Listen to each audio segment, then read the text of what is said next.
Massive 2026 crypto predictions. 3 key market signals. Lately, people have been saying again, isn't this cycle already over? But here's the real question. Why are Arthur A's Bitcoin billionaire and one of the most influential figures in the crypto industry and financial institutions bracing themselves for a massive multi-year bull cycle? Liquidity is tight. Regulations are messy. Prices feel stuck. So what makes them believe a big move is coming? In today's video, I'm going to break this down. Not based on hype or wishful thinking, but on the current political shift, liquidity flows, and on-chain signals from financial institutions that most people don't even notice. I'm going to tie these two trends together and explain why smart money is seeing big things ahead for crypto in 2026, and why this dip might actually be a chance, and which part of the market could move first when liquidity comes back. I've left a link to the Trading 101 platform in the description and pinned comment. So when the market gets shaky like this, gut feeling won't cut it. Your technical analysis has to be based on probabilities, not guesses. Trading 101 will help you trade at more rational prices through analysis of key levels, signals, and scenario-based approaches. So without further ado, let's get started. The first thing we need to understand is that the market looks cold not because the cycle is over. Many people judge only by price, but price is just the symptom. The real cause is liquidity. So the biggest reason Bitcoin has struggled in recent months is simple. Dollar have left the US financial system. After the debt ceiling increase, the Treasury focused on pulling money from the market to refill its account, totaling over $1 trillion. We have talked about it in one of our videos, but what happens when $1 trillion is sucked out without new money being injected? The crypto market behaves the same way. When liquidity decreases, Bitcoin naturally gets suppressed, and altcoins shake even more. This isn't necessarily a bearish signal, just a natural market response. The key point is this liquidity contraction was temporary. The reason is simple. The US government halted spending during the shutdown. The Treasury couldn't print or distribute money and stayed frozen for weeks. The price correction we see now is just a byproduct of this. In other words, the market wasn't broken, it was just holding its breath. And now, with the shutdown over, the Treasury is returning to its main role.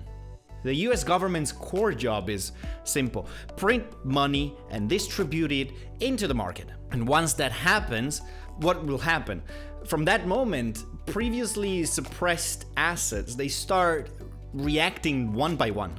That's no secret. Like, Bitcoin is most sensitive to liquidity recovery, followed by altcoins. That's why Arthur A's and global macro analysts emphasize one thing. This correction is not the end, it's the beginning. So the light wasn't out. They were just refilling the gasoline, and now the engine is starting again. Those who understand this principle, they act very differently from those who don't. Most panic and flee during a drop, but those who understand liquidity cycles see this period as a simple, quiet phase. And historically, every quiet phase was followed by an explosion. Like 2020, 2021, 2016, 2013, the pattern is always the same. The only difference is that those who prepare versus those who panic, they will see completely different outcomes. We'll continue to explain why this liquidity trend makes 2026 decisive and how political events move the entire financial market. Now, the point we need to discuss is this. Why will 2026 mark the peak of liquidity? From the moment the shutdown ends, the Treasury returns of being an organization that spends money. And here comes the most important fact. 2026 is a new-ass midterm election year. Why does this matter? Because in the US election years, the same pattern always repeats. No matter which party is in power, to win votes, you have to spend more money. Democrats do it their way. Republicans do it theirs. The methods differ, but the result is the same. Money is released, and a lot of it. Recent mentions by Trump paying $2,000 from tariff revenue aren't the main point. As Arthur Hives put it, governments are caught in a political race that keep printing money so they don't fall behind each other in supporting their economies. This free money policy race pumps liquidity into assets like Bitcoin. Link in the description below. Both parties have effectively started a free stuff competition. Democrats do it through welfare, support payments, and subsidies. Republicans via tariff-based spending, military-industrial investment, and industrial policy grants. Different methods, but same results for capital markets. Dollars, liquidity explodes. Hayes adds, if Republicans want to win the 2026 midterms, they must print money. In US politics, the most effective way to win is simple. Make people feel wealthy. The stimulus in 2020, the surge in 2021, it's like same principle. And again, this time it's the same. Their goal isn't economic stability, it's votes. To win votes, tangible economic boosts are needed. And the fastest way is helicopter money plus industrial investment plus fiscal expansion. And here's where it directly connects to crypto. When the US Treasury starts spending, the assets that feel it first are liquidity-sensitive global assets like Bitcoin, faster than stocks, leading real estates, and more sensitive than traditional assets. Short-term traders who panic and dips won't understand this at all. Historically, fiscal expansion periods have always produced Bitcoin's strongest rallies. And this time, there's one more factor: the massive on-chain financial transition. A year where political liquidity and structural changes in the financial system coincide. That's 2026. Next, I will explain how these two flows specifically interact and why stablecoins, tokenization, and yield will be central in 2026. Earlier, we said that political liquidity will peak in 2026, but here's another flow that moves in perfect sync with this. It's the structural shift in the financial system centered on stablecoins, tokenization, and yield. So right now, global institutions, they aren't just buying and selling coins, they're moving core financial functions on-chain. The reason is simple. Traditional assets don't generate income just by holding them, but on-chain assets can automatically produce yield. So the biggest recent moves aren't ETFs, but stablecoin infrastructure, on-chain bond markets, and various yield protocols. When bank rates are 1%, and USDT gives 5 to 7%, people naturally leave traditional finance. This is why traditional financial companies like Visa, MasterCard, and JP Morgan are acquiring stablecoin infrastructure firms and preparing their own issuance. Tokenization is also growing fast. Bonds, real estate, cash flows, and other traditional financial assets are moving onto the blockchain.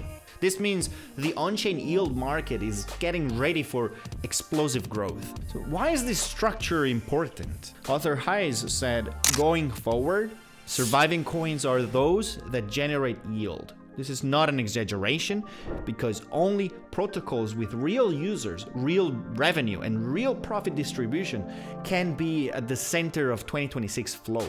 Political liquidity pushes money in, and financial institutions, they create an on-chain yield structure. Money normally flows into this system. So 2026 isn't just another cycle, it's the first cycle where political liquidity and financial system transitions overlap.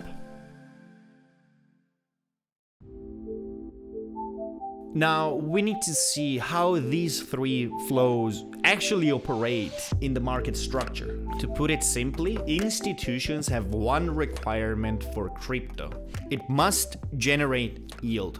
That's why Bitcoin and Ethereum are becoming more than just assets. They are at the core of yield infrastructure. Around them, Bitcoin and Ethereum-based yield protocols are quickly attaching. Uphold partnering with Exactly protocol to provide interest and loans using XRP and BTC as collateral is part of the same trend.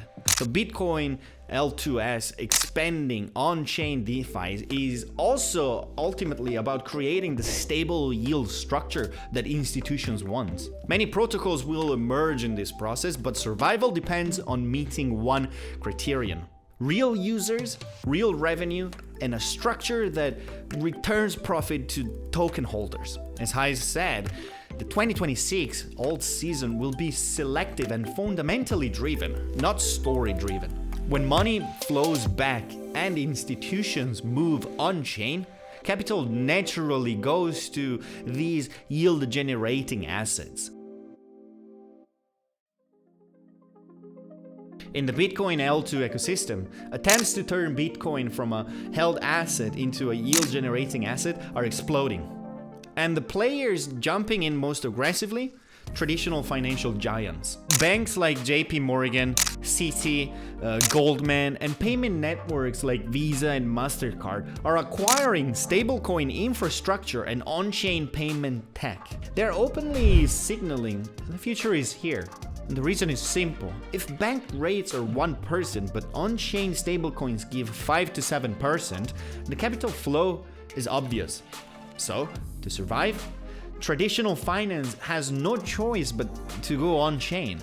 And ultimately, all these flows converge at one point. As the market flows this way, Ethereum naturally becomes central. When TradFi experiments on-chain, the first network they pick is Ethereum.